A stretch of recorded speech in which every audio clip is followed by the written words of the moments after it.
నేను నీకు ఉపకారం చేసి తిరిగి కనుక చూడండి, ఎంత బాగా ఎంత మంది పెట్టుకున్నాను చూడండి. నేను నా ఇంటి వారిని యెహోవా మాత్రమే సేవించడం చెప్పుకుంటే సరిపోదు.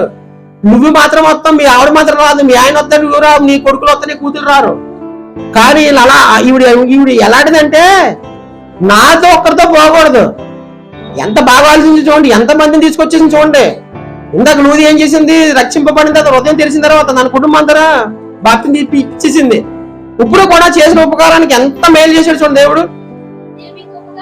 నేను మీకు ఉపకారం చేసింది కనుక మీరు నా తండ్రి ఇంటికి ఉపకారం చేసి నాకును నిజమైన ఆనవాళ్ళు ఇచ్చి, నా తండ్రియు నా తల్లి చూడండి ఎంతమంది రక్షించుకున్నాం చూడండి. ఆవిడ నా తండ్రియు నా అన్నదమ్ములను నా అక్క చెల్లెలను వారికి కలిగిన సమస్తం. అంటే బాబోయ్, అమ్మంట నానంట అన్నయ్యంట వదినంట పిల్లలంట పిల్లలంట వాళ్ళు ఎంత బ్యాచుంటాం రాయలేదు ఇక్కడ.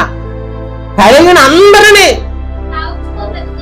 తాగకుండా బతికిచ్చాడా లేదో చెప్పండి. నాకు ఖచ్చితంగా చెప్పాడు. ఎవరిని చేర్చుకుందంటే ఆవిడ ఎందుకని అని వేగుల వారిని దేవుడి పేరున వచ్చిన వారిని ఇద్దరు చేర్చుకున్నందుకు ఎంతమంది రక్షింపబడ్డారండి ఇక్కడ. అమ్మ నాన్న అక్క చెల్లి అన్నయ్య వదినలు మరదలు పిల్లలు ఏం చేసింది ఆవిడ? రిస్క్ చేసింది. ఏంటి రిస్క్? వేగుల వారు చేర్చుకుంది. ఆవిడ స్థాయి నుంచి ఎంత దూరం పోయింది తెలుసండి మీకు? ఎక్కడ పోయింది తెలుసా? ఆవిడ విశ్వాస వీరుల జాబితాలో పోయింది, నీతిమంతుల జాబితాలో పోయింది, యేసుక్రీస్తు వంశాలలో పోయింది. ఏంటి చేసింది? ఎంత పని! ఇద్దరు దేవుని పేరున వచ్చిన ఇద్దరిని చేర్చుకుంటే ఇంత ప్రతిఫలమా, ఇంత ఆశీర్వాదమా, ఎంత దూరం వెళ్ళిపోద్దా? ఏమనుకున్నారండి మీరు? ప్రభువుని నిజంగా హృదయంలో తీసుకోండి. మీరు ఎంత పెద్దలైపోతారు సార్. రాహాబు అనే పేరుకి వేసే కొట్టి జక్కియ పాపే జక్కియ తీసుకున్న నిర్ణయాలు అటువంటివి అండి.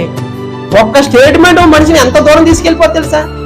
అదే అంటున్నాను, ఒక రాహాబు అనే వేష ఇద్దరిని చేర్చుకున్నందుకు ఎంత దూరం వెళ్ళిపోద్ది అంటే, ఎక్కడో పాత నిబంధనలు వచ్చి ఎక్కడో హెబ్రీ పత్రిక కొత్త నిబంధనలు చివరికి విశ్వాసం జాబిలో పోయింది.